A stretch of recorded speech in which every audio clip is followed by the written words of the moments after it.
Kryeministri Hristijan Mickoski ka paralajmëruar zgjedhje të shpejta parlamentare.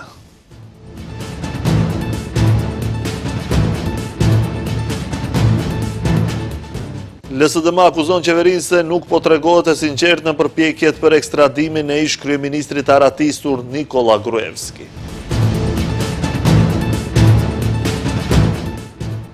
Pas të raportimeve nga televizioni i Shenja, nisin punimet për zgjerimin e bulevardit Boris Trajkovski në Shkup.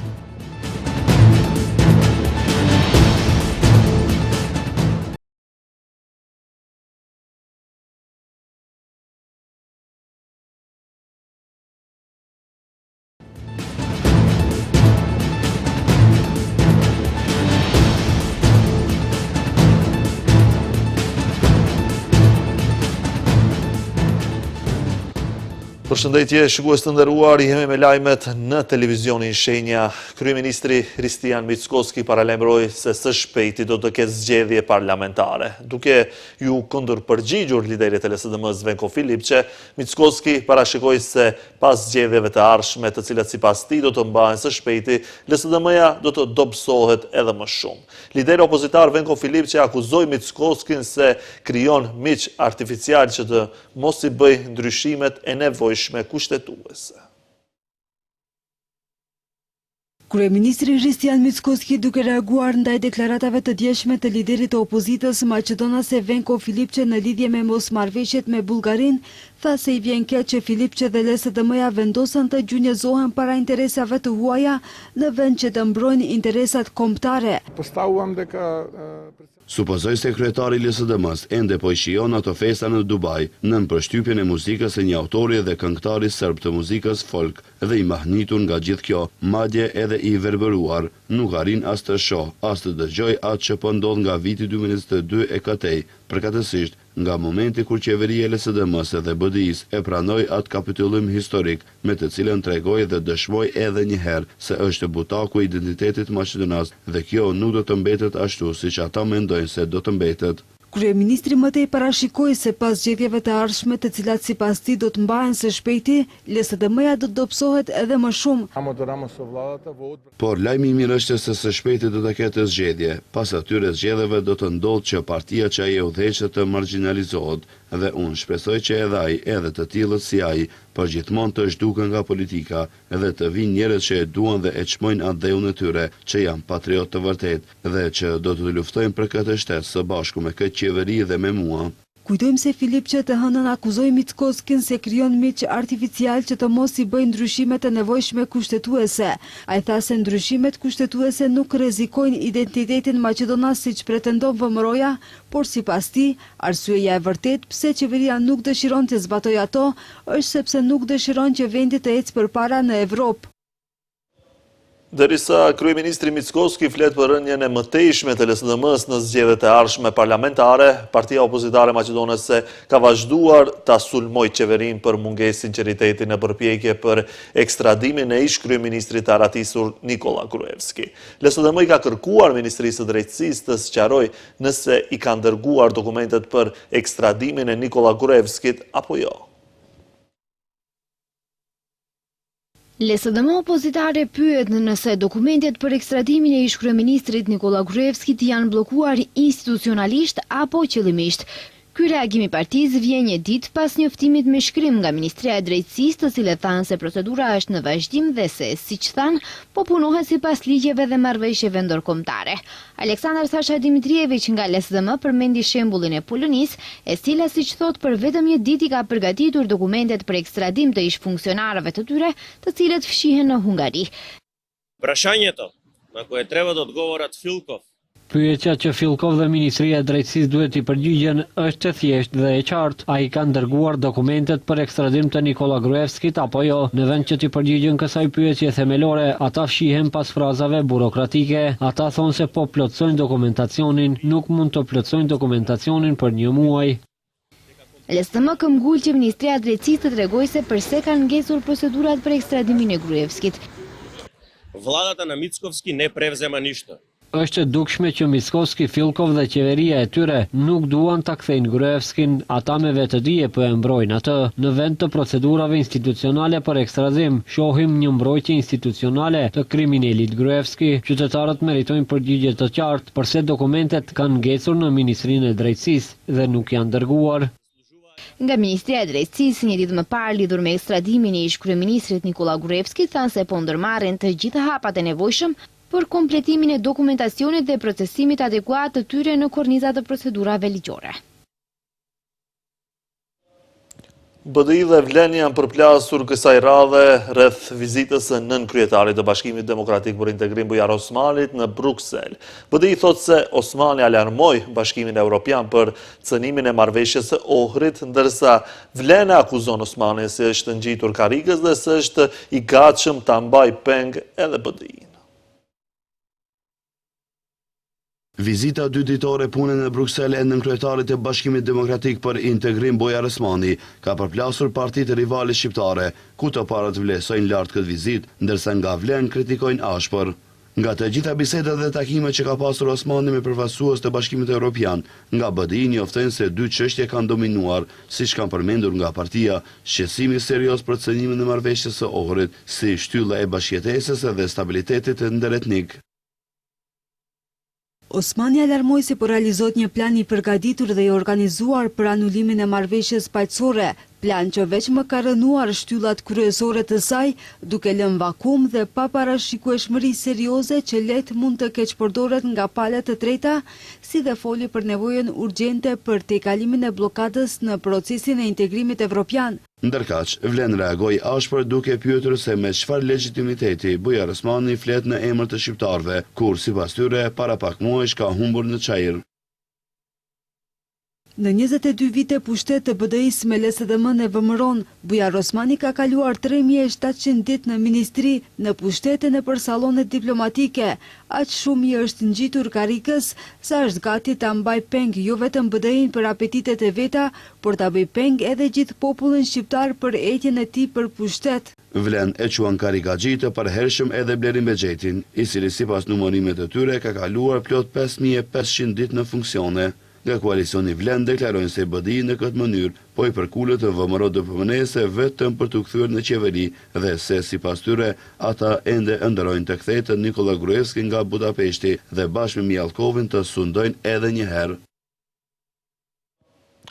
BDI-ja ka publikuar sot një kontratë ku pretendohet për keqmenaxhimin e projekteve strategjike energjetike të MEPS-os në dëm të interesit publik dhe buxhetit të shtetit. Sipas BDI-s bëhet fjalë për një nga marrëveshjet e nënshkruara nga drejtori Burim Latifi me kompaninë Elnos nga Republika Serbe e Bosnjës për ndërtimin e largpërçuesit ndërmjet Maqedonisë së Veriut dhe Shqipërisë.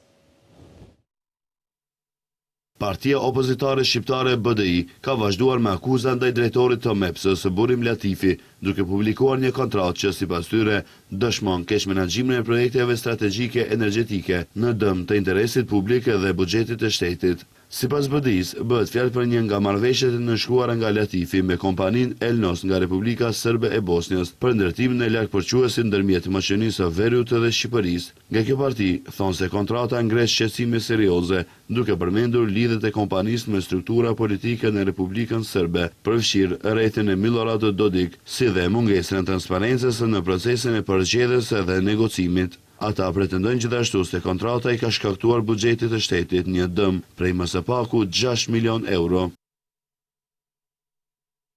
Kërkojmë hetim të menjëhershëm dhe të pavarur për këtë kontratë dhe të gjitha procedurat që e kanë shoqëruar atë.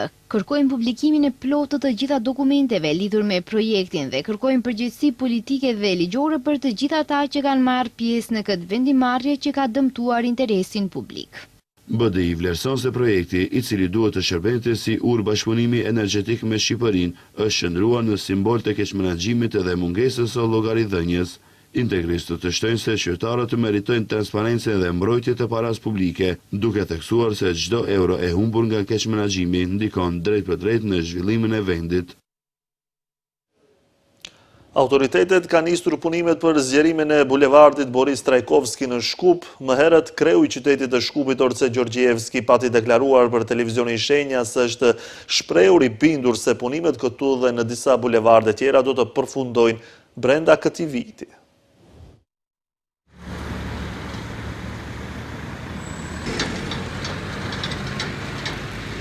Pritjeve të gjata u erdhi fundi pas disa denoncimeve të bëra në televizionin Shenja.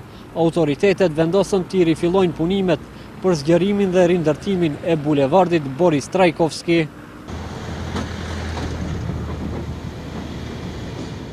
Duke qeni vetëdijshëm për vonesat e shkaktuara nga ish-pushteti, herën e fundit kur e pyetëm, kreu i qytetit të Shkupit Orce Gjorgjevski premtoi se punimet në këtë aks rrugor do të përfundojnë deri në fundvit. Po presin jo 4 vjet, por presin zgjidhje tashmë 15 vite. E thash edhe jam i bindur se shiritet e bulevardit Mumin Potok, Boris Trajkovski dhe Ljubljanska do t'i presim gjatë vitit të ri. Punimet në bulevardin Boris Trajkovski ka nisur që para 7 vitesh, në kohën kur në krye të kryeqytetit ishte Petre Shilegov. Pas ndryshimit të pushtetit dhe ardhjes së Danela Arsovskës në krye të qytetit, procesi u bllokua për një periudhë të gjatë, duke shkaktuar kështu reagime të shumta nga ana e qytetarëve. Kryeministri Kristian Mickoski tha sot se qeveria po zhvillon negociata bilaterale për tejkalim të pengesave që ka krijuar sistemi EES në pikat kufitare. Ai është i bindur se ato pengesa do të tejkalohen jo vetëm për sezonën e verës, por do të gjejnë një zgjidhje të përhershme. Sistemi i ri për hyrje dhe dalje nga BE-ja vazhdon të krijojë rrëmuj të mëdha në vendkalimet kufitare për shkak të kontrolleve të reja shtesë që realizohet gjatë kalimit të kufive të jashtëm të zonës Schengen, siç është evidenca elektronike dhe kontrolli biometrik. Kryeministri Kristian Mickoski tha sot se qeveria po zhvillon negociata bilaterale për tejkalim të pengesave që ka krijuar ky sistem, duke thënë se qëllimi nuk është vetëm lehtësim momental për sezonën verore, por gjetjen e një zgjidhjeje të përhershme. Ka politikan nga vendet fqine që duan ta bëjnë politikën e strat. Unë nuk kam qëllim të këtill. Unë dua të flas për punë që do të ndodhin. Në bazë të atyre negociatave vlerësoj se në bazë të nivelit bilateral do të tejkalohen këto pengesa, por jo vetëm për sezonën e verës. Ne kërkojmë zgjidhje të përgjithshme. Se fundmi oda turistike e Maqedonisë i kërkoi Ministrisë së Turizmit të Greqisë që të shtyjë përkohësisht zbatimin e sistemit në pikat kufitare për qytetarët maqedonas gjatë sezonit të verës, pra në periudhën nga 1 qershori deri më 1 shtator, me qëllim shmangjen e mbi ngarkesave dhe vonesave të mëdha në pikat kufitare. Sistemi i ri për hyrje dhe dalje nga BE-ja ka filluar plotësisht të zbatohet në kufit e jashtëm të BE-s nga 10 prilli, ndërsa parashë regjistrim digjital gjatë hyrjes dhe daljes së vendeve që nuk janë anëtare të Unionit dhe vlen për vendkalimet kufitare toksore, detare dhe aeroporte. Po ashtu me këtë sistem do të përpunohen edhe të dhënat bazë biometrike si që janë gjurmët e gishtrimve dhe fotografit. Sipas sqarimit të BE-s, qëllimi është identifikimi më i shpejtë dhe monitorimi më efikas i qëndrimit të lejuar sipas rregullit 90 ditor në një periudhë 180 ditore. Ka filluar procedura për anulimin e diplomave të disa studentëve në Fakultetin Filozofik në Universitetet Shën Kirili dhe Metodi si dhe në Universitetin Ndërkombëtar Slav. Janevska ka theksuar se Ministria e Arsimit vepron në mënyrë strikte në përputhje me dispozitat ligjore dhe nuk bën dallim midis institucioneve shtetërore dhe private të arsimit të lartë.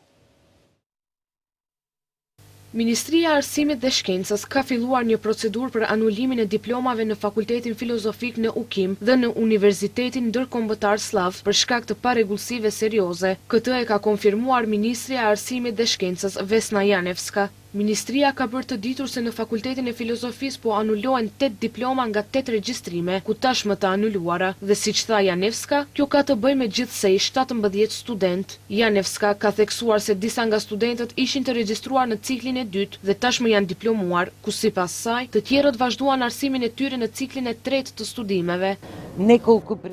Fakulteti ka detyrimin të anulojë një certifikat të mbetur, pas së cilës Ministria e Arsimit do të anulojë dokumentet për të gjithë 8 studentët. Sipas Janevskës, studenti ka studiuar në të dy nivelet universitare dhe pas universitare, ku dhe ekziston një dyshim serioz për falsifikim të të dy diplomave. Po ashtu, Janevska ka theksuar se Ministria e Arsimit vepron në mënyrë strikte, në përputhje me dispozitat ligjore dhe nuk bën dallim midis institucioneve shtetërore dhe private të arsimit të lartë. Informacioni në lidhje me diplomat e anuluara do të publikohet zyrtarisht sot në gazetat ditore dhe në faqen e internetit të Ministrisë së Arsimit dhe Shkencës.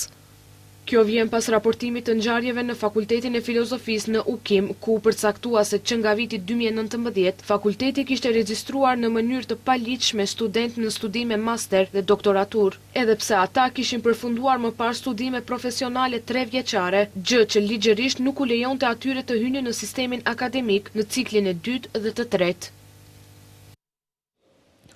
Jasmina Kostadinova, zyrtare në Ministrinë e Bujqësisë, u dënua me 10 muaj burg pasi pranoi në seancën e fundit dëgjimore se kishte pranuar rishvet në lidhje me ndërmjetësimin e ndarjes së fondeve nga programi IPART.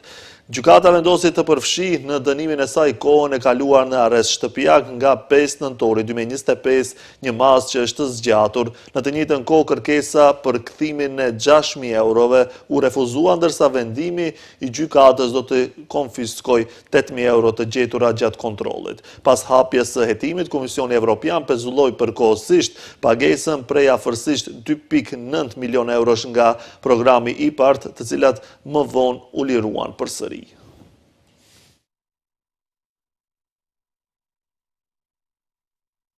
Gjykata i shpalli fajtor 3 nënpunësit policor Kire Bogatinov, Goran Lazarov dhe Aleksandar Temelkov në lidhje me zjarrin në diskotekën Puls në Koçan, ku vitin e kaluar në një zjarr humbën jetën 63 persona, ndërsa mbi 200 të tjerë u plagosën. Ky është një nga rastet që po hetohet nga Prokuroria për krim të organizuar dhe korrupsion. Komandanti i stacionit policor Temelkov u dënua me 2 vite burg me kusht, ndërsa 2 policët e tjerë morën nga 1 vit me kusht. Sipas gjykatës, policët i kanë kryer detyrat vetëm formalisht, pa hyrë në thelb të kontrollit. Edhe pse kanë konstatuar shkelje, ata nuk kanë kërkuar dokumentacion për kompaninë, por janë mbështetur në informacione jo zyrtare, duke e orientuar gabimisht procedurën ndaj një subjekti juridik jo aktiv. As të akuzuarit dhe as avokatët e tyre nuk ishin të pranishëm gjatë shpalljes së vendimit.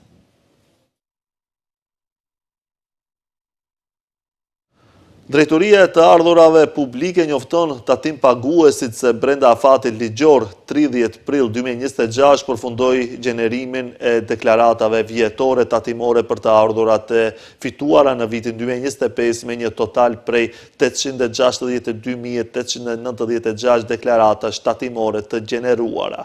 Gjithashtu, të gjithë qytetarët do të marrin një mesazh personal në profilin e tyre të VSH-ime ose në një email të regjistruar në DAP. Sipas dispozitave ligjore, çdo individ që ka fituar të ardhura gjatë vitit 2025 ka detyrimin të kontrollojë dhe të konfirmojë deklaratën vjetore tatimore nëse të dhënat janë të sakta dhe të gjitha të ardhurat të fituara për vitin e kaluar janë përfshirë, ta plotësojë atë me të ardhurat që nuk janë përfshirë ose ta korrigjojë atë nëse përcaktohet se ndonjë nga shumat është e pasaktë.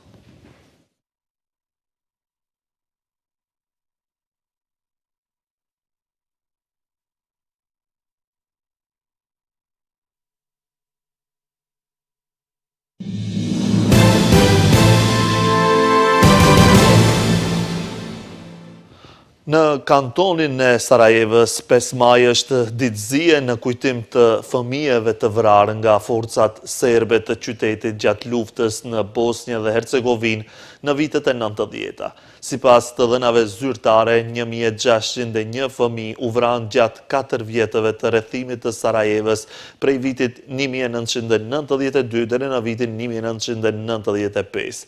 Sipas vendimeve të gjykatave ndërkombëtare dhe vendore, së paku 53 prej tyre janë vrarë nga snajperët, ndërsa më shumë se 14.000 janë plagosur. Për krimet ndaj fëmijëve të kryera gjatë rrethimit deri më tani nuk është mbajtur askush përgjegjës.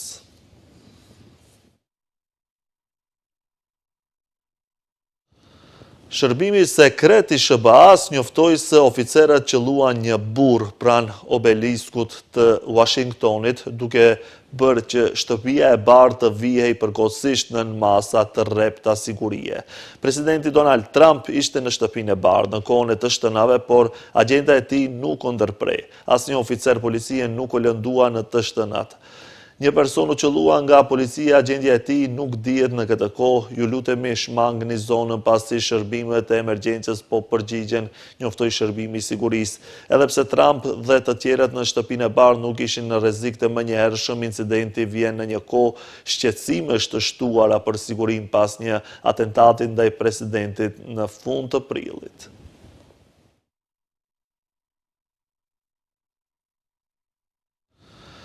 Izraeli po shkon drejt një rruge të rrezikshme të borxhit pasi kostoja e sulmeve të tij në shumë fronte dhe kërkesat në rritje për mbrojtje ushtrojnë presion të madh mbi financat publike.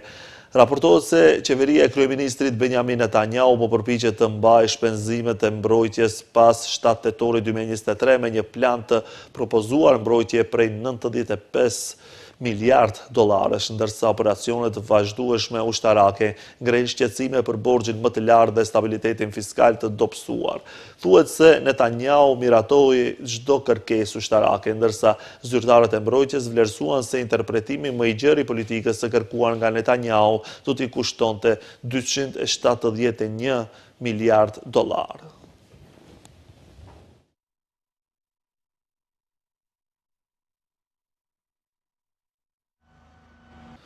Ky ishte lajmi i fundit për këtë edicion informativ. Ju falenderoj për vëmendjen, bashkë mirupafshim.